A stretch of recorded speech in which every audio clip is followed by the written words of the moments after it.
አንድ ሳምንት ብቻ ተሰጥተሻል።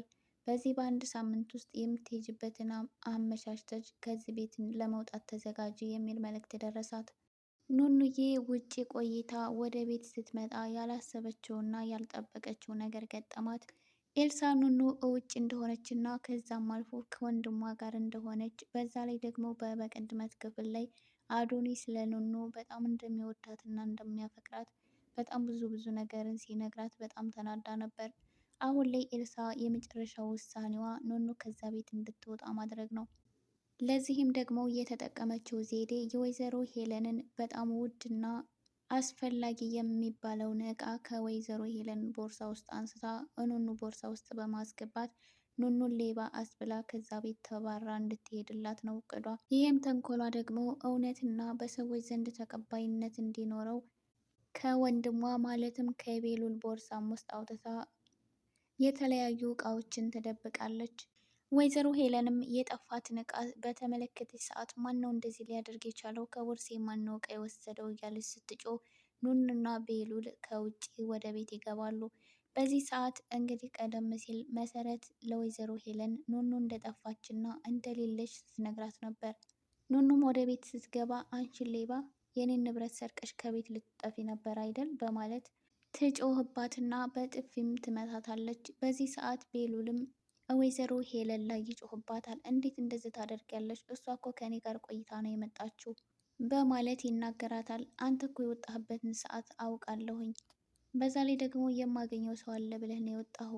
እሷ ደግሞ ጠፍታለች ተብሎ ስትፈለግ ነበር። የእሷን ጥፋት ልትሸፋፍንላት አትሞክር አለች ወይዘሮ ሄለን። ኤልሳም በዚህ ሰዓት ነገሩን ታባብሰዋለች። እኔም በተደጋጋሚ በጣም ብዙ ነገር ጠፍቶኛል፣ ነገር ግን ምናልባት ውጭ ጥየው ይሆናል ብዬ በተደጋጋሚ ዝም ብያለሁ። አሁን ቶሎ ቦርሳዋን ልፈትሸው ይገባል ብላ ኤልሳ የኑኑን ቦርሳ አንስታ በሁሉም ፊት ትዘረግፈዋለች። በዚህ ሰዓት የወይዘሮ ሄለን በጣም ውድና አስፈላጊ የሚባለው እቃ ኑኑ ቦርሳ ውስጥ ይገኛል። በዚህ ሰዓት ሁሉም ደንግጠው ባሉበት ይቆማሉ። ኑኑዬም እኔ ስለምትሉት ነገር ምንም የማውቀው ነገር የለም በማለት መልስ ትመልሻለች። በዚህ ሰዓት ወይዘሮ ሄለንም እንደዚሁም ኤልሳ ሁለቱም ተባብረው ኑኑ ላይ ይጮሁባታል። በዚህ ሰዓት ኑኑዬ በጣም ከስተዛሬው በበለጠ ተስፋ እየቆረጠችና ከዚህ በላይ እዚህ ቤት መቆየት የለብኝም በማለት ኑኑዬ ማንም ሰው በሌለበትና ማንም ሰው ሳያያት ከዛ ቤት ድጋሚ ወጥቶ ለመጥፋት ታስባለች። ቤሉልም በተፈጠረው ነገር በጣም ግራ ይጋባል። ቆይ ምን እየተፈጠረ ነው እዚህ ቤት?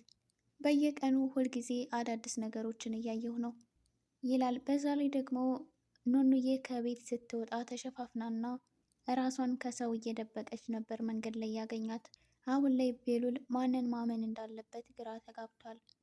መሰረት ግን ይህ የሰው ሴራ እንደሆነ ተረድታለች። ምክንያቱም ወይዘሮ ሄለን እነሱን ከዛ ቤት ለማስወጣት ምንም አይነት ነገር ከማድረግ ወደኋላ እንደማትል በደንብ ጠንቅቃ ስለምታውቅ ምናልባት እነሱን ከዛ ቤት ለማስወጣት እየተጠቀመችበት ዘዴም ሊሆን ይችላል እያለች ነው። አሁን ላይ መሰረት ለያፌት ሁሉንም ነገር ነግረዋል፣ እየነገረችው ነው። ምክንያቱም ያፌት መሰረት በጣም ብዙ ነገር እንደምታውቅና ለአቶ ቶማስ የላከችውንም ቴክስት ስለተመለከተ መሰረት ስለ ወይዘሮ ሄለን የምታውቀው በደንብ ብዙ ነገር እንዳለ ተረድቷል። አሁን ላይ መሰረትን ለማግኘት ያፌት እዛ ቤት ጧት ማታ ይመጣል። ይህ ነገር ደግሞ ለወይዘሮ ሄለን ምቾት አልሰጣትም። ማለትም መሰረት በጣም ብዙ ነገር እንደምታውቅ ስለምታውቅ ምናልባት ለያፌት ሁሉንም ነገር ልትነግረው ትችላለች የሚል ስጋት አድሮባታል። ጠዋት ማታ መሰረትን ማሰቃየትና ማስፈራራት ሆኗል ስራዋ። አሁን ላይ ከያፌት ወይዘሮ ሄለን ትልቅ ማስጠንቀቂያ መጥቶላታል። ከዚህ ቤት ልትወጪ አንድ ሳምንት ብቻ ሰጥቼሻለሁ። በአንድ ሳምንት ውስጥ ከዚህ ቤት ለቀሽ የምትወጭበትን መንገድ አመቻቺ። ይህ የመጨረሻ ማስጠንቀቂያ ነው ብሎ አስጠንቅቋታል። ወይዘሮ ሄለንም በዚህ ሰዓት ያፌት ላይ አንድ ነገር ማድረግ እንዳለባት እና ይሄንን ነገር ማስቆም እንዳለባት ተረድታለች። ለቤሉል ሁሉንም ነገር ከነገረው ከዛ ቤት እንደሚያስወጣትና በዛ ላይ ደግሞ የገዛ ልጇም ስለ ራሷ ማንነት ካወቀች ምን እንደሚፈጠር በደንብ ስለምታውቅ ወይዘሮ ሄለን አሁን ላይ ያፌትን ማጥቃት ትፈልጋለች። ነገር ግን ከጎኗ ሆኖ ሊያግዛት የሚችል ማንም ሰው የለ። ቴዲም በተደጋጋሚ ስልክ ስትደውልለት ስራ ላይ ነኝ እንገናኝም ስትለው ደግሞ እኔ ሌላ የማገኘው ሰው አለ እያለ ለእሷ ስራ ምንም ጊዜ እየሰጣትም አይደለም። አሁን ላይ ወይዘሮ ሄለን ምን ማድረግ እንዳለባት በጣም ግራ ተጋብታለች። አሁን ላይ ኑኑዬ በገዛ ቤቷ እንደ ጥገኛ እየተቆጠረች በጣም ብዙ መከራና ስቃዮችን እያሳለፈች ነው። ኤልሳ ለኑኑ ያላት ጥላቻ በጣም የከፋ ነው። በዛ ላይ ኑኑ ባልያዛት በሽታ ባላወቀችው ነገር በጣም ብዙ እየተሰቃየች ነው።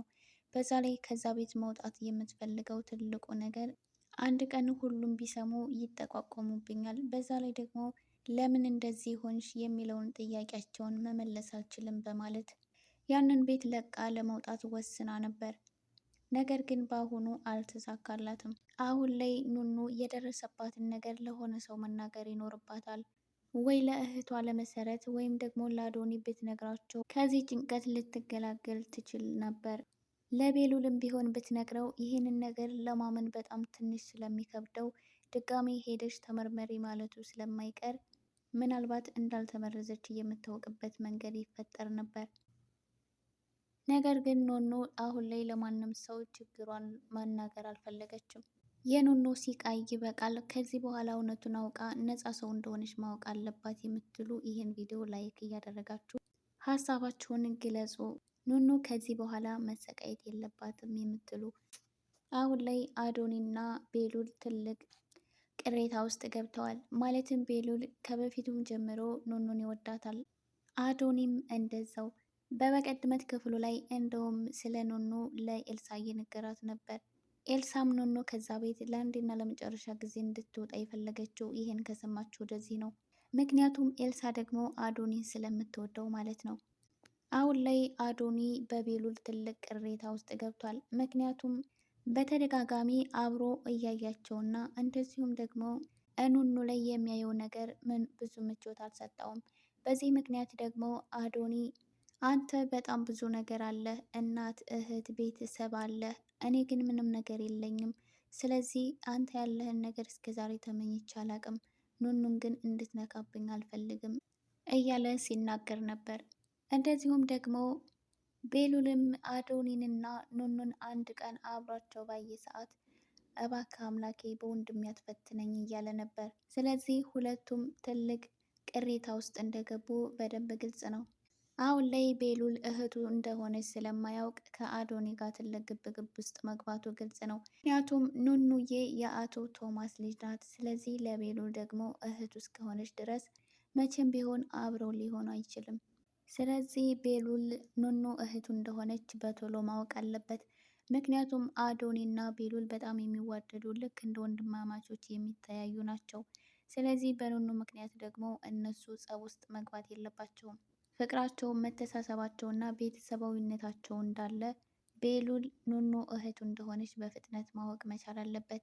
ያ ካልሆነ ግን አዶኒና ቤሉል ስለሚጣሉ ቤተሰብነታቸውም ስለሚጠፋ ብዙም ደስ አይልም። ስለዚህ ቤሉል በቶሎ እህቱ እንደሆነች ማወቅ መቻል አለበት። ኑኑዬም ደግሞ እንደዚሁ የደረሰባትን ችግር ለአንድ ሰው መናገር አለባት። ቢያንስ ወይ ለእህቷ ለመሰረት ብትነግራት መሰረት ደግሞ ምናልባት ይህ የሄለን ስራ እንደሆነ ስለምጠረጥር በቶሎ ወደ ሆስፒታል ሄዳ እንድትመረመር ታደርጋታለች። በዛን ሰዓት ደግሞ እውነቱ ስለሚታወቅ ኑኑ ለሆነ ሰው የሆነውን ነገር መናገር መቻል አለባት። ሌላው ደግሞ ታዱዬ ስለ ወይዘሮ ሄለን በጣም ብዙ መረጃዎችን እያገኘች ነው። ምክንያቱም ሄለን አሁን ላይ ታዱ ከእሷ ጋር ተስማምታ እንደምትሰራና እንደምትረዳት ነው የምታወቀው። ነገር ግን ታዱ አሁን ላይ ሄለን የምታደርጋቸውን እያንዳንዱን ነገር በደንብ እያጠናች ነው። ለቤሉልም እጮኛ ተብላ የመጣችውን ሴት የወይዘሮ ሄለን ሴራ እንደሆነችም በደንብ አውቃለች። አሁን ላይ ታዱ በጣም ብዙ መረጃዎችን ከወይዘሮ ሄለን እያመጣች ለመሰረት እየነገረቻት ነው። መሰረት ደግሞ ትላንትና በተስማሙት መሰረት ለያፌት በጣም ብዙ መረጃዎችን እና ወይዘሮ ሄለን የምታደርጋቸውን እያንዳንዱን እንቅስቃሴዋን እየነገረችው ነው። ነገር ግን በዚህ ምክንያት ደግሞ መሰረት በጣም ብዙ ጫና እየደረሰባት እና በቤተሰቦቿም እያስፈራራቻት ነው። ነገር ግን ያፌት ደግሞ በዚህ ቤት አንቺ ምንም አይነት መብት የለሽም፣ ማንንም ማስወጣትም ማስገባትም አትችይም። ስለዚህ እራስሽ ልትወጪ አንድ ሳምንት ጊዜ ብቻ ነው የተሰጠሽ። በዚህ ጊዜ ደግሞ የምትሄጅበትን አመቻችተሽ ከዚህ ቤት ለመውጣት ሞክሪ አላት። መሰረት አሁን ላይ ያፌት በሚያደርገው ነገር እየተደሰተች ነው። ምክንያቱም ያፌት ወይዘሮ ሄለንን መበቀል ስለሚፈልግ፣ መሰረትም ደግሞ ይሄንን ስለምትፈልገው አሁን ላይ ከቴዲም ይልቅ ያፌት በደንብ እንደሚያግዛት ተረድታለች። ነገር ግን ቴዲም ቢሆን አሁን ላይ እረፍት ነስቷታል። ጠዋት ማታ እየደወለ እንደዚሁም ቴክስቶችን እየላከ በሀሳቡ እንድትስማማ እያደረጋት ነው። ነገር ግን መሰረት ቴዲን ለማመን ትንሽ ተቸግራለች። ቢሆንም ግን የነገረችውን ነገር ሁሉ ለወይዘሮ ሄለን ስላልነገራት በትንሹም ቢሆን ወይዘሮ ሄለንን እየረዳት እንዳልሆነ ተረድታለች። ውድ የቻናሌ ቤተሰቦች ላይክ ያላደረጋችሁ ላይክ እና ሰብስክራይብ በማድረግ ቤተሰብ ሆኖ እስከ መጨረሻው ያዳመጣችሁኝ በጣም ከልብ አመሰግናለሁ። በቀጣይ ቪዲዮ እስከምንገናኝ ለሁላችሁ መልካም ቆይታ ይሆንላችሁ።